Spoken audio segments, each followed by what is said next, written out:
Watch this. No way!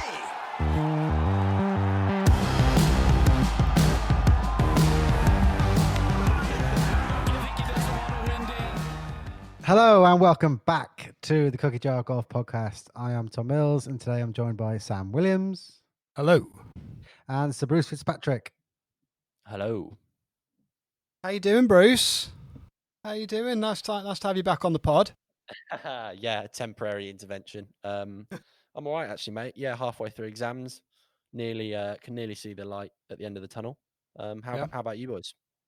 Yeah, we've been kicking on without you. I mean, some interesting feedback from our listeners. People think the episode quality's gone up in recent weeks, so kind of under a bit of pressure, I think, today to add some value. Leave it with you though. Yeah, the word count's gone up, but the actual substance has declined a little bit. Is from what I've heard. Sounds very, very fair. No Callum today. Where's Callum gone? Devon, hasn't he? I'm not sure. He's there seems to be two part-timers in this podcast, and they just take it in turns. That's actually slander, but which I've been learning about my law exams this past week. But that's nice. You're learning something. Sorry, Tom. You're going to tell us about our social media channels. As always, you can get in touch with us at Cookie Jar Golf on Instagram, Twitter, Facebook, and YouTube. Smash that like button, subscribe, and do all the things that Rick tells us to do. The PGA is finished. The PGA is finished. What a tournament! I thought it was quality. I thought it was absolutely quality. Yeah, it was brilliant. Yeah. I really, really enjoyed it. Which is a crying shame that there was a 8-hour time difference. But other than that, I mean, you literally couldn't have asked. Yeah, you couldn't have asked for a better first major after the lockdown, really, with a leaderboard that was that congested with like star-studded talent and it going down to the wire. It was pretty awesome to watch on a Monday morning. It seemed to have everything, didn't it? I thought the time difference, like you say, was pretty bogus. That was tough getting out of bed this morning at 6 a.m. After going to bed at about 2:30, watching it. But the course was good. The course tested the players in all the right ways. I thought it was tough, but it was also fair and scoreable. I actually thought they did a really good job. And like you say, it was changing every 15 minutes. You had someone new at the top, and I think at one point there were 6 or 7 players at 10 under tied going into the back nine. It was just absolutely staggering. Yeah, it was brilliant, wasn't it? The course looked incredible as well. I mean, some people were saying they weren't sure about Hyden Park going into it, but that just looks like an incredible part of the world and an incredible course to play as well. Like those huge high cypress trees, and it just looked like they did a great job. Like it wasn't a silly score that won it in the end, was it? 13 under, but they got the setups right day to day. Some days were pretty challenging and firm. Other days, yesterday at least was really scoreable. I think what was really nice about that yesterday, the last day, was the way the course was set up is you had those scoring holes in sort of 1 to 7, and then they had to grind their asses off for about 7 holes, and then they just give them all the scoring opportunities, 16, 17, 18. It's really made it for quality golfing because people got sort of a lead, but they were ahead in the groups, and then they watching the leaders come through at the end. It was good stuff, proper golf. And it did look good. I'd offer an opinion rather that says those cypress trees, you could put them on any golf course on the planet and it would make it look stunning as well.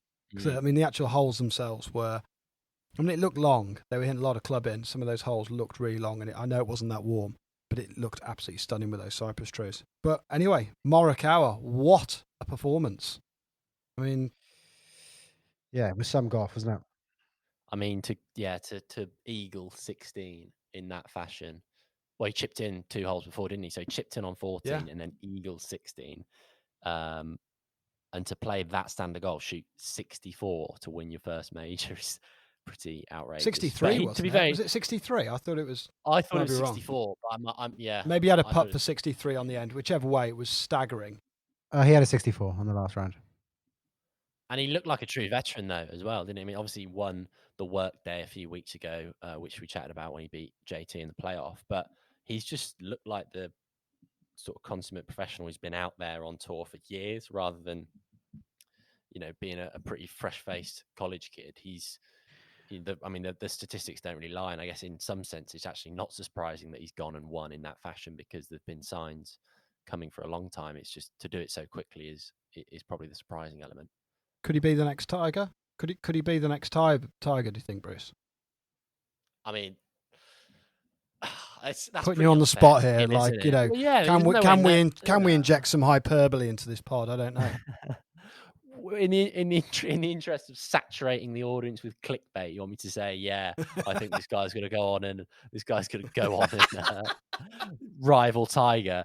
Low budget amateur podcast in the UK says Morikawa is going to dominate in woods. That's exactly what I'm teeing you up for, Bruce.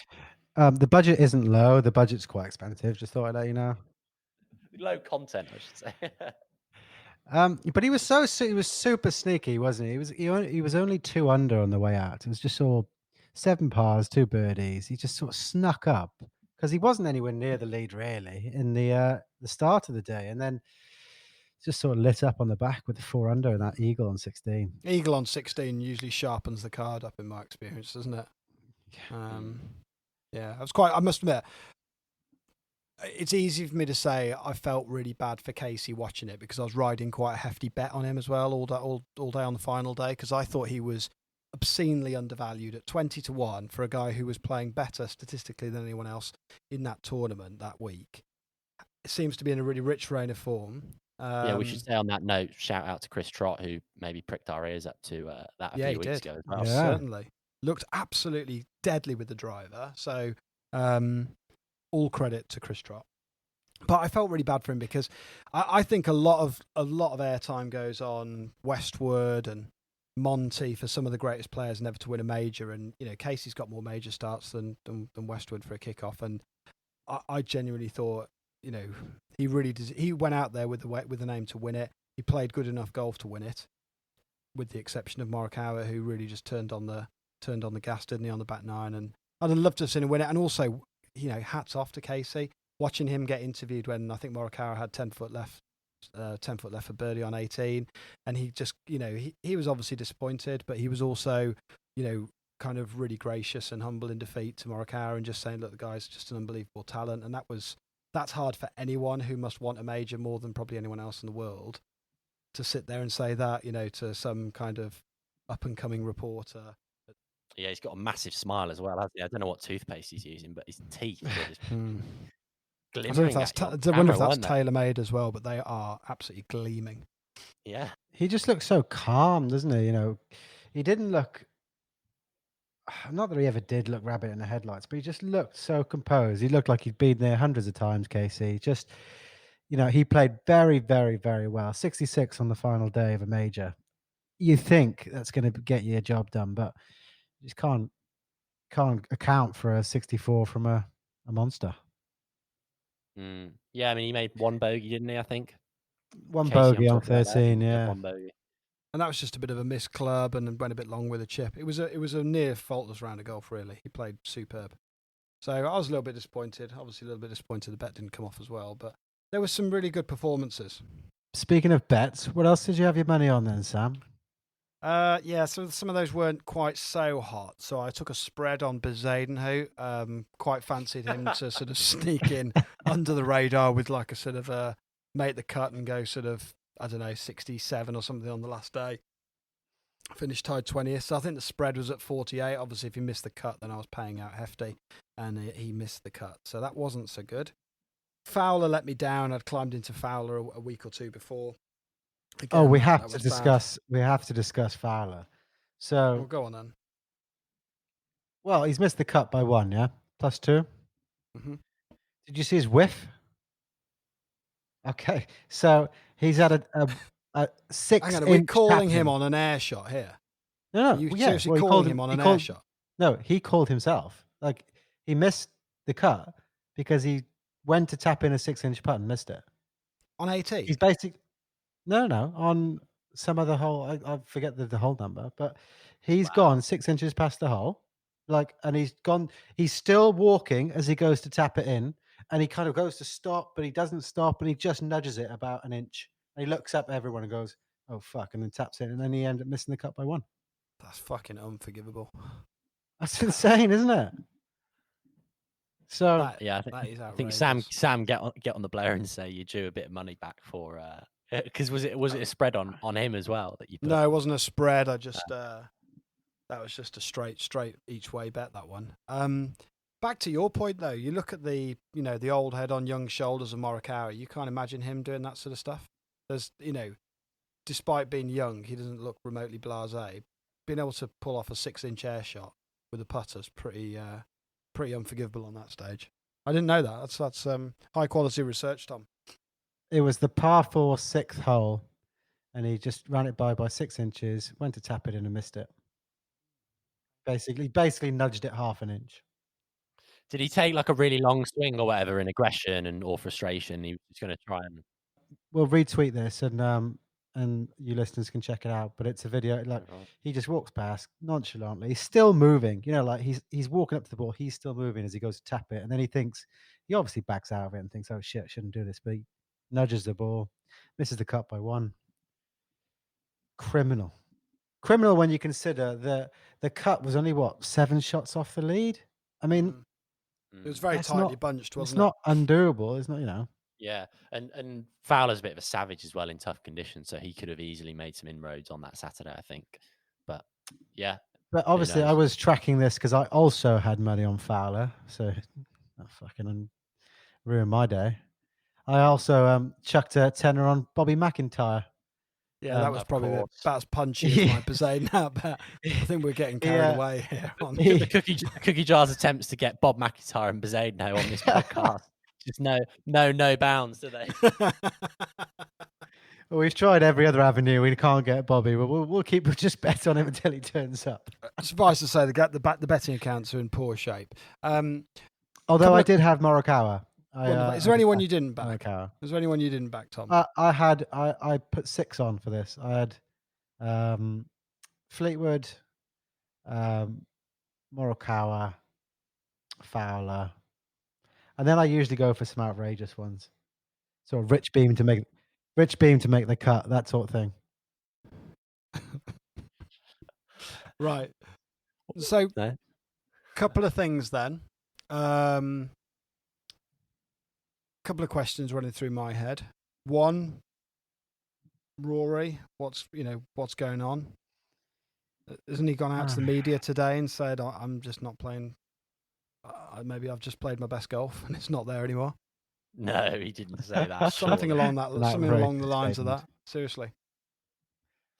Koepka, I think. Yeah. More we're going to come to Koepka, but I mean, we're going to get to all these things. Yeah. So there's some serious questions in my head because there's some big questions.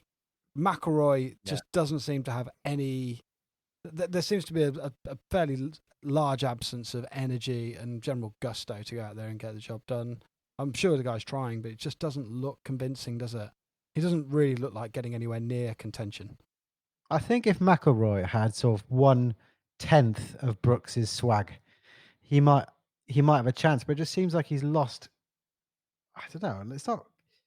I don't want to say just confidence. It just doesn't seem like he doesn't look like a man that's going to go out there and shoot a 6 under every time he goes out there. He just looks. He didn't hole a single putt, to be fair to him, over the whole. Like Tiger, McIlroy's one of those players that can be in any position and gets a shitload of airtime. And I've watched a fair bit of the golf.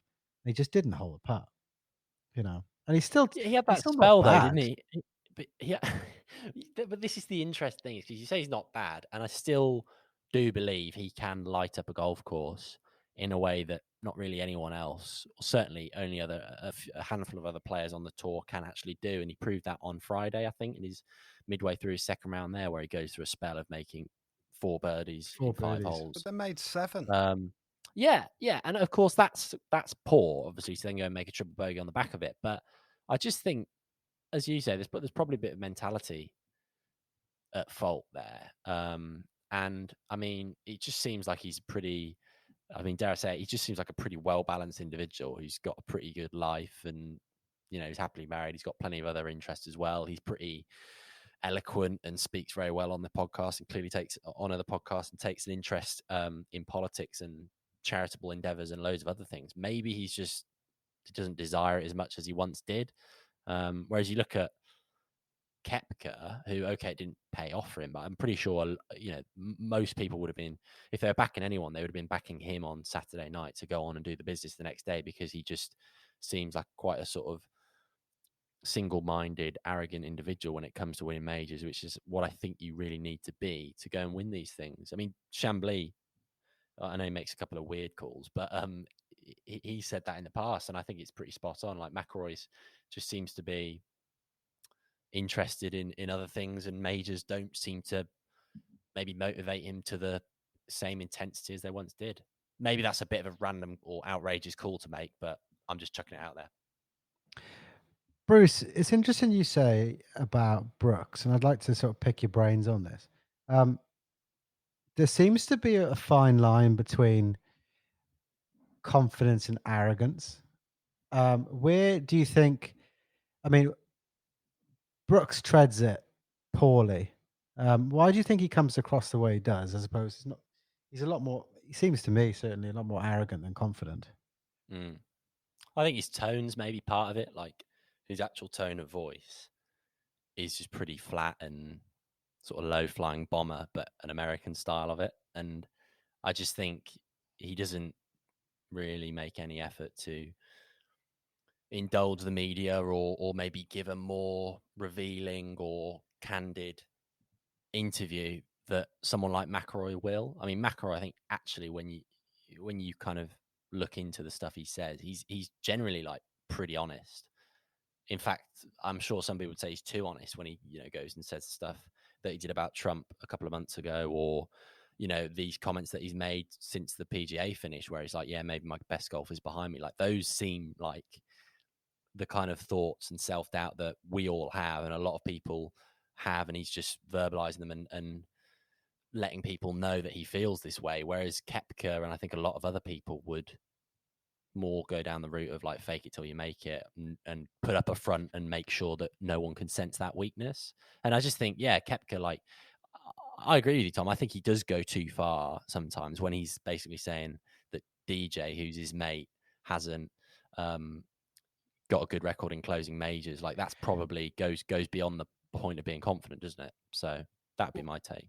Well, we've got a little clip loaded up, so I mean, let's just hear that for a second in terms of soundbite from Brooks with the interviewer on, I think it was Saturday night. When you take a look at who's around you on this leaderboard, when you're going for such a historic moment of 3 straight PGA championships, what is it going to take out of you tomorrow to get it done? Just play solid golf. Just do what I've been doing. I feel like I'm right there. I just need a solid round, and a lot of the guys on the leaderboard are, I don't think of one, or I guess DJ's only won one, but I don't know the other guys that are up there. But a lot of experience, I guess, is what I can bring to it, and know that I've been in this position quite a few times over the last couple of years, and just play well. Well, it's what it is. Just, I don't think Rory or anybody else would have a pop at other players. It's absolutely obscene that he would come out there and just go, well, no one else can do it. It's just me. I am the only person that can do this. It's like, fuck off, mate. And then if you're going to come out and shoot like a whatever he shot, whether 4 over or 5 over, it's like, you just look like a dickhead. But I don't think he cares. I actually don't think he cares. And I think that's what you're saying, isn't it, Bruce? So I think McIlroy is almost, in his sincerity, trying to answer the journalist questions, i.e., why you're not at the top of the leaderboard this weekend, and almost tries to pick it apart, a la Gio Valiante, Vijay Singh, why are you the world's worst putter? Almost in that same sense. Whereas Brooks, I think it's quite a calculated move. I'm just going to throw shots to these guys because I know that this stuff then ends up on Twitter and on Instagram, and it gets reported in other, junk articles and podcasts of this nature that then perpetuate the same story. And actually it just becomes more of a caricature. He's really pally with people like DJ, I think, still, isn't he? There's a lot of crap spoken in the media about it, but he's pally with these guys, and I actually think he's probably quite a nice guy, but I think he consciously tries to throw shots at people like that because he probably knows in his heart that might throw them off the game as well. And also, like you say, it's fake it till you make it. Like, I try not to stand on the first tee and tell myself I'm a bad golfer or why I'm not playing good. He's taken it to the nth degree and said, I'm going to put myself on, the world's biggest platform in golf and tell people why I'm the only person that can close this out this tomorrow. He knows there's a level chance that there's other people that can beat him, but I think it's a calculated move on his part. But he managed I to think- talk the bookies into putting him as the favourite. Exactly, He's because it not just- works. It has some value. But yeah, it'd be interesting to get your take on this, Sam, because I was maybe a little bit too young, although I did watch him growing up, but I was probably a little bit too young to see a lot of Tiger Woods' interviews or really understand what he was saying at the time when he was dominating. But from what I gather, he was almost quite similar in the way that, he would not really allow people to look behind the curtain of what he was actually thinking. I mean, Butch Harmon tells this pretty fascinating story of Tiger essentially like struggling to sleep the night before he won the Open in 2000 because he feared snap hooking it left out of bounds on the first. And yet you would never, ever, during his prime, during his pomp, hear Tiger give an interview which didn't convey anything other than just supreme confidence in his abilities. And I think Koepka's the same. And it's just, someone like me, I find it absolutely extraordinary that the guy is able to say with a straight face comments like he did prior to the final round.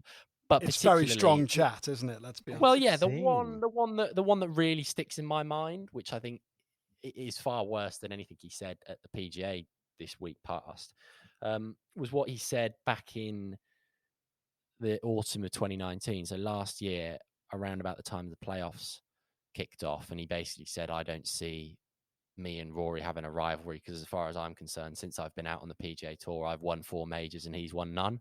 And I'm just like, well, if you were actually a sort of level-headed, sane individual, Brooks, you'd know that you've been a professional since circa 2011-12 when you were scrapping around on the Challenge Tour and McIlroy was winning majors and world number 1. So that is just an absolutely nuts take on things. But it clearly has worked for him, hasn't it? I mean, he's able to like G himself up to go and win these major championships. And his swagger is unreal. It's scary to watch him on the course. And I think linking it back to Tiger's the wrong example. I'd say look at boxing.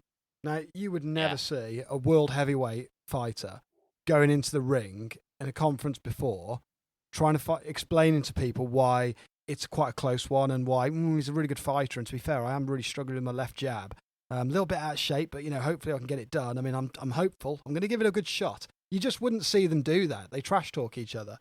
I don't know. I think it adds to some of the excitement of it. And I genuinely think the guy knows what he's doing. Like I'm watching him there coming down the back nine with Casey, and you see the substance of the guy. Because I'm a fan of Brooks, so I'll openly admit it. I really like the guy. You can see the substance of the guy. He was dialed in on getting Casey round with a view to winning it. He wanted to see him win it. You could see, 100%. Tom, you're shaking your head. He was walking down the fairway on about the 14th or 15th. And you could see he had this really relaxed demeanor. He was trying to engage Casey in like a funny story, and they were having fun out there, and they were talking and they were joking. And I think it was just before he hit that slightly strong shot into 15. I think it was before the short par 4, and you could just see that Brooks was out there. He knew he had to finish the tournament. He knew his chances had gone, but at the same rate, he wasn't checked out of the round. He was there thinking I can still provide some sort of a purpose and maybe getting Casey round, who's probably a close pal. I know that's a bit of a punchy statement. It's just a flat out guess, really, isn't it? No, I don't think it is, mate. You never see these. No, hang on. You never see these guys give each other the time of day out on the course. Why would Brooks, on the last 4 or 5 holes of a major tournament, when he's playing with the guy who's leading the tournament, want to engage in a funny story in the middle of the fairway, unless he felt like he was playing some part in at least trying to keep the guy relaxed and grounded, because he would have known this was a big deal for Casey. It's a good educated. No, I definitely think there's mileage in what you're saying there, Sam. Drawing the analogy with like a boxer or some kind of martial artist, where Koepka, much like Tiger in his past, wants to compare golf to some sort of like militant, aggressive pursuit, and it's like Elkington, joking about Tiger calling his gym a kill house or the practice range a kill house. It's like you can actually imagine Koepka doing the same thing. And to make another educated guess, which again, I'm sure I'll come in for abuse and just utter criticism from listeners and you blokes, but it could well be the case that Koepka was actually a perfectly affable, friendly individual who was chatting away, making jokes back in 2012-13 when he was struggling on the Challenge Tour. And since he's, retreated into this singular focus of of not really engaging and, bigging himself up and making these very contrived, arrogant statements, then he's gone on to play incredible golf and become, world number one, a 4-time major champion, and all the rest of it. So if it's working for him, maybe it's it's sort of bizarre for everyone and the golf media to listen to. I mean, fair play to him. If it works, then he should keep doing it.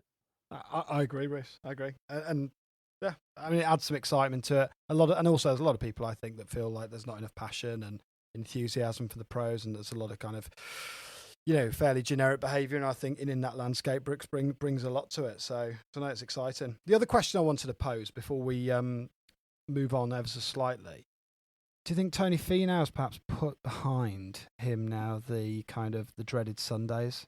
It was a really strong showing actually yesterday. He looked quite confident out there. He was attacking. Did playing with Bryson maybe focus his energy in a slightly different direction than previous tournaments? The guy's got a truly hideous record of closing tournaments. Well, mate, he's got a hideous record of winning, really. I mean, I know that sounds pretty extreme, but he hasn't won an event, has he? Am I right? Puerto Rico Open. Yeah, well, is that really a PGA Tour event? I mean, it's highly questionable, isn't it? if you gave me some stick for thinking that Sam Snead had a legitimate 83 PGA Tour victories. I mean, is the Puerto Rican Open the equivalent of sort of the Texas State 8-ball back in? Sam Snead would have claimed 4 wins for that, 1 for every day he led. No, but I mean, if we've just insulted fans of Tony Finau and golfing purists in one stroke, what I will say is, I guess it's hard to really know for sure whether he's put it behind him, because I guess he was always chasing Casey and Morikawa. He was never out in front with the lead on his own. But yeah, I mean, he plays a pretty exciting brand of golf, doesn't he? I think it's just it's just a question of showing more in the way of minerals and getting it done. I know that sounds absolutely brutal and dreadful to say from the comfort of the armchair, but yeah, I guess he just doesn't look like someone who's going to go out and grab the tournament by the scruff of the neck like a Brooks or Morikawa have done. I disagree with you, Bruce. I think he birdied the first 2 holes. He was 9 under through 10. He shot a 66, 1 bogey. So it's not like he didn't go out there all guns blazing. He had loads of looks at it. He hit nearly every green on the front. So when you say he was 9 under through 10 holes, not on that round though, what did he start? He started at 6 under, didn't he? He started with Bryson, so he's 6 or 7. So he was 3 under through 10. So he got to 9 under, which would have holes. been there or thereabouts in first at the time. Maybe a shot back or something. Yeah. The bigger question mark for me, without wanting to, draw a line under the Finau discussion, because I am pretty uneducated when it comes to Finau. I just, for one reason or another, I haven't followed that much of his golf. But DJ, what do we think about him there? Because he's obviously got a fairly poor record of 54-hole leads in majors, and I guess you add the sort of hyperbole or the rhetoric that Brooks and the media were throwing around on Saturday night, probably doesn't help things. But where do you guys feel this most recent performance puts DJ in terms of your future hopes that he goes on and closes a major and adds to his tally of 1, which is pretty extraordinary given how much he's dominated the regular tour events? He doesn't look as prolific as he did a few years ago, does he? Do you remember when it was the ultimate kind of bomb and gouge scene? Every tournament he seemed to rock up to, he was throwing darts with wedges and he just looked unbeatable. And it doesn't look quite that at the moment, I would say. I mean, he was leading on the putting stats for the first 3 days. I don't think he putted okay on the last day, but not great. There was nothing. It just sort of seemed to almost wither away a little. He did some of the right things, but it just didn't. It just didn't happen. I don't know if that was a different tournament. I mean, it's very easy to say with the benefit of hindsight that if he was teeing off with a 4-shot lead down at Harding Park on the last day of the PGA, he would have won. Well, obviously, but then probably wouldn't have shot the same score he shot, and all things being equal and all that sort of stuff. So, many times in a major, if you're going out as the 54-hole leader, you've got a pretty good chance of closing it with what he did, but he didn't really. The cameras were off him by 16, weren't they? I think he actually put it out of bounds on 16, and then drained a reload from the hazard and made birdie. But yeah, I'm not sure. But back to the point, there's so much column inches going into these different subplots. So for each golfer, we've in the last sort of 33 minutes or so, we've basically recapped all of that kind of hyperbole and clickbait that goes alongside each of these tour pros. You know, your Matthew Wolves, the Brysons, they've all got their little stories, haven't they, that everyone latches onto in the media. And it's naive probably to think that the golfers, in some respects, don't take some of that home with them. So I'd be amazed if DJ doesn't stand on the first tee thinking that there is something different about a major tournament, whereas Brooks stands on the first tee thinking majors, I've got a better chance of winning this than anyone else. I'm sure there's some self-belief there. And as we know, you know, self-belief is everything, particularly in a mental game like golf. So yeah, I think I'd maybe have a more positive assessment of DJ if he'd have gone and shot. Well, where did he start? He started at 9 under. If he'd gone and shot 3 or 4 under, okay, if he'd shot 4 under, he would have been in the playoff. But if he shot 3 under, he comes second on his own.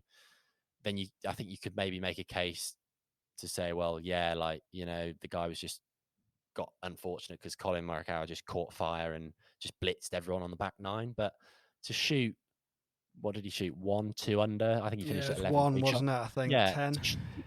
I think to shoot that score. Okay, so he finished at 11. To shoot 2 under on a day where, you know, the sort of top page of the leaderboard was probably averaging 3 under, 3.5, maybe. Probably at least 3.5, wasn't it? Because there was plenty of 4 unders. Morikawa was at 6 under. It just I think you boys are just kind of missing the point, though. I think the point was his third round. No, his third round was the outlier. So he's had a 69, a 67 in the first 2, and a 68 in the third round. So you'd say typically you shoot 60, 68 average, 2 under.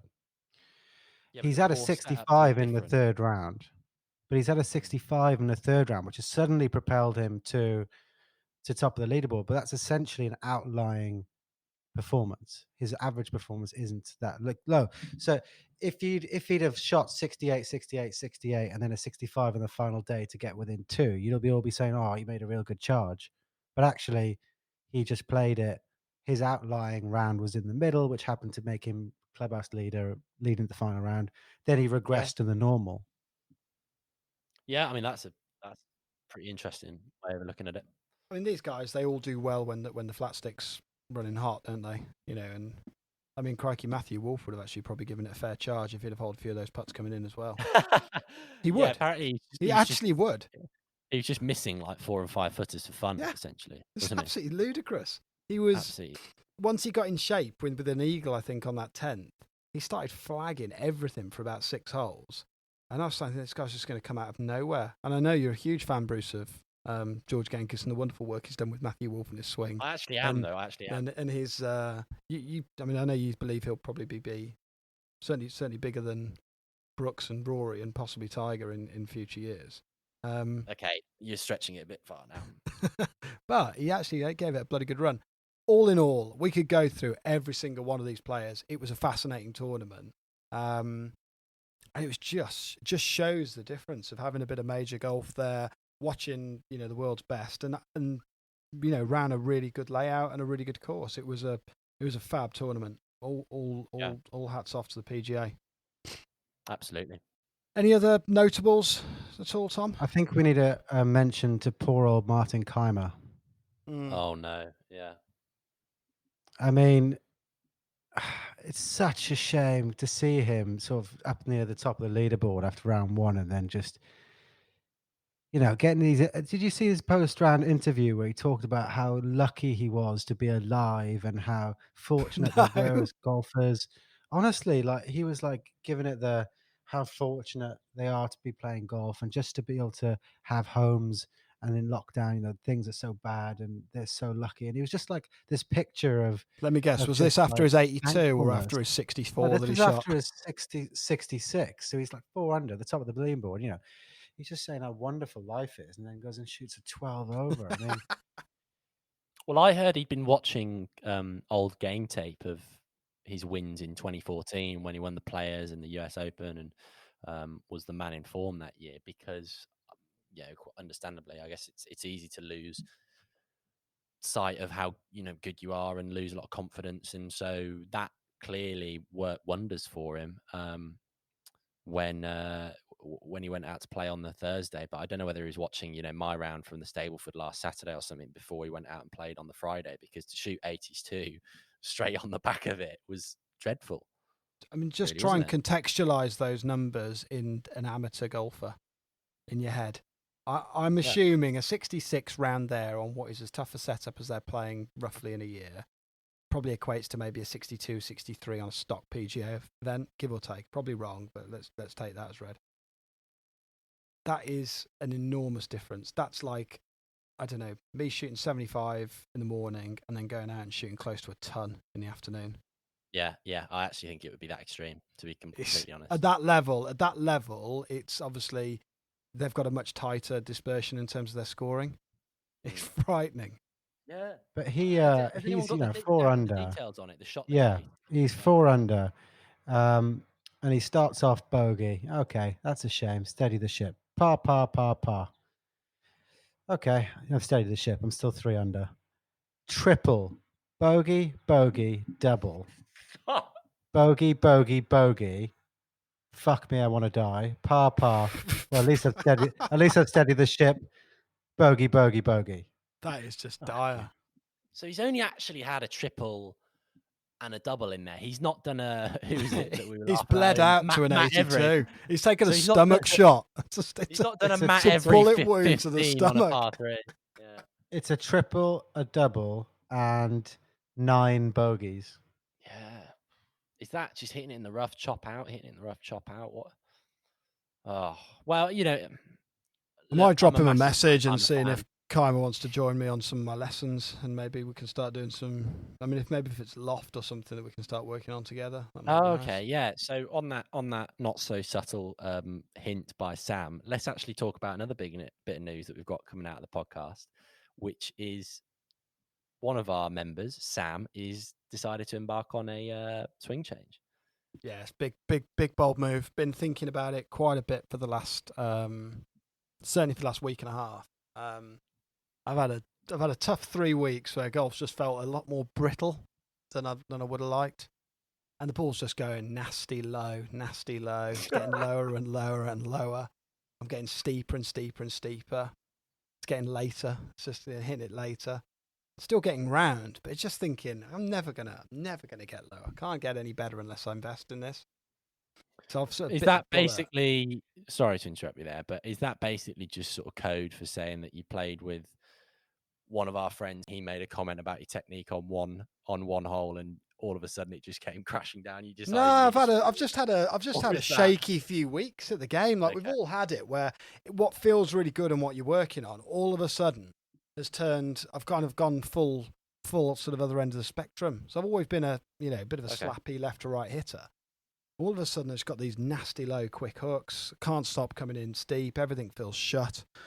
So I've sort of sat down and poured my heart out to the local club pro. And as we all know, club pros, if there's one thing they find fascinating, it's the members golf. They are obsessed with it. They want to know the details of every round. And they just can't get enough of talking about it. So that's quite helpful because I managed to sit down with him for a few hours talking about it. And we're going to try and work on getting a bit more loft on the face. So, and I think probably changing some of the swing and try and maintain a bit of height. Keep a bit more weight through the left side. So it promises to be quite a big program of work over the next 6 months. I've gone in with both feet on the lessons, and because I'm always, I don't know, maybe some of you boys. Certainly, I'm looking more to maybe Tom on this one than you, Bruce. I know you're a bit of a purist, but I've kind of gone in both feet on a big program of lessons for the simple fact that my tendency has always been to have a lesson, get some quick results on it, and then that kicks the problem down the road for a significant length of time. So then I never commit to the long-term change. So all joking aside, I've kind of financially committed myself to the point where if I see some quick results from it, I've still got more work to do, if that makes sense. Good. Yeah.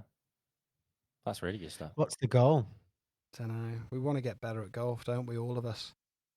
So I'd like to get my handicap down. I'd like to start playing. Main thing is I want to be able to play tougher and longer golf courses and feel more confident in getting around in low numbers. And at the moment, I don't feel like I can do that with a long game. So, and just tighten up on putting and short game, the whole lot really. So, it's foolish to expect to get a better result by continuing to do more and more of the same thing, isn't it? So I figure if I can improve the physics of the swing, then maybe that will translate to scoring. But here's hoping. I'm certainly not spending my weeks under candlelight tinkering around with putter equipment a la Cal. That feels like a bit of a race to the bottom. Although he did putt very well with his new contraption. Oh, his new Interesting arm lock. talking point. Yeah. Do you not think it's an odd time of year to do a swing change with the club champs mid-season, club champs coming up? I mean, let's take a step back. Let's not make it about me. Let's make it about this. When you say a swing change, people say someone's going to go through a swing change. What the hell does that mean, as opposed to improving technique? Bruce, where's the cut-off point? Do you know what I mean? Yeah, that's a fair point. I think, the way you phrased it there probably gives Tom and I and the listeners a sense that it's a big undertaking, and you're going to maybe work on some things that perhaps don't feel natural to begin with, and you might suffer a slight dip in performance in the short term. But I totally get your counterpoint there, which is if you're not happy with how you're hitting it at the moment, then if you improve the aspects of your swing that are deficient and producing the bad ball flights, then, in theory, you'll get good results pretty quickly. I think, it's a fine line between, as you say, improving technique, just making those little modifications, and going down a big sort of overhaul. And I think the reality is, like, 99.9% of club golfers should never really be going down the overhaul route, because, it's just, I guess it involves a huge change where you're not really able to go out and play. You just got to hit balls and practice. And that's, in the reality is, that's not what you need to do. You're just trying to, as you say, go about a systematic way of making these improvements and making sure they stick. And I think that's brilliant. Like, honestly, hats off to you. I think it's a great thing to do, because far too many people out there, just want to kind of muddle along with what they've got. And that's cool, because golf means different things to loads of different people. But, trying to access a higher level by committing to a plan of improvements, a really admirable thing to do. So it's tough, isn't it? Because there's different elements. I mean, I'm only using myself as a reference point here, but I've got better at getting around my home course. I feel confident getting around because I know where the misses are. And when you know where the misses are, it actually becomes quite easy to play for those misses sometimes. Certainly when you're under the gun, you can be defensive without being disastrous, and you know when you can attack. So that's good. I've got parts of my game that I can always fall back on. But, if you want to take it seriously and genuinely start to make some bigger improvements, then, short of kind of, mental game improvements and strategy, you've got to start to look at the physics of the swing. So, and we're going to do it in increments. Like, I mean, it always goes full circle with this pod. We talk about people like, particularly our previous guest, but linking back to Trotty's kind of comments when he says talking to people, equipment, fitters and club pros. It's like, look, you've got to talk about what feels relevant for you. And there's some things that I definitely don't want to work on. There's some things I definitely do want to work on. And it's about, what's great is the pro I'm working with is kind of has an understanding of where I'm looking to get to short, medium and long term. So he knows that the next sort of 6 weeks, there's quite a bit of competitive golf, and therefore let's not just rip everything up and completely bin the swing off, but let's try and make some kind of small incremental improvements. So it'll be good. I will certainly look forward to boring him with the improvements over the coming weeks, or not, as that might be the case, and perhaps even our listeners. But so yeah, that should be interesting. Keep us posted. Definitely. Other bits of news. We've got another one of our previous guests out in Bandon Dunes this week. Your pal, Bruce. Oh, yeah. Lucas is out at Bandon playing in the US Am. So he's made the long trip over from Australia. So, yeah, we're obviously wishing him the best of luck in playing a kind of US Amateur in slightly strange conditions, but nonetheless at an absolutely incredible venue. And having seen the photos he's put up already, I'd highly encourage you all to go out and check him out on Instagram, because it looks like a hell of a place, and I'm sure he'll do very well. He's out there, but he's got until after the Masters as well, so he's got quite a nice few months of golf to look forward to, and I think he'll spend a bit of time with some course architects out there and everything else. What else have we got planned? Any other news out there? So the Rose Lady Series came to a bit of an unfortunate end due to the fire at I think it's Cobham Common, just down the road from Wentworth. So that looked like it was going to be it was all set for a thrilling few days of golf, but sadly it wasn't to be. But I think nonetheless it was a brilliant initiative that Kate and Justin Rose put on there to run that event and get the ladies European Tour, or certainly the ladies who are playing in Europe, geared up for the return of the European Tour, which I think starts next week with the Scottish Open. So that's an interesting bit of news. Look forward to seeing how that all pans out. Yeah, we were saying, weren't we, last week? It's been a good advert, and they've got Troons going ahead at the back end of August as well. So that'll be another great event to watch, really. So it's a great course, isn't it? So be very exciting. Yeah, slowly we're getting back to normality of sorts. Seems that way, doesn't it? We've got a bit more major golf to look forward to. Lip service to Andy Sullivan winning down at Hanbury Manor. He absolutely dismantled the field, didn't he? He won by 6 or 7 strokes, I think. Lip service is such a sincere way of saying well done.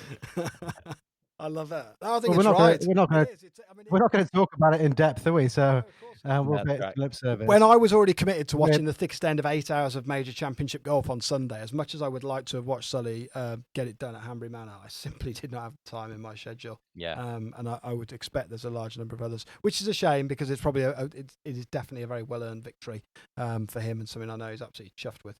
And they're off down. First victory in 4 years.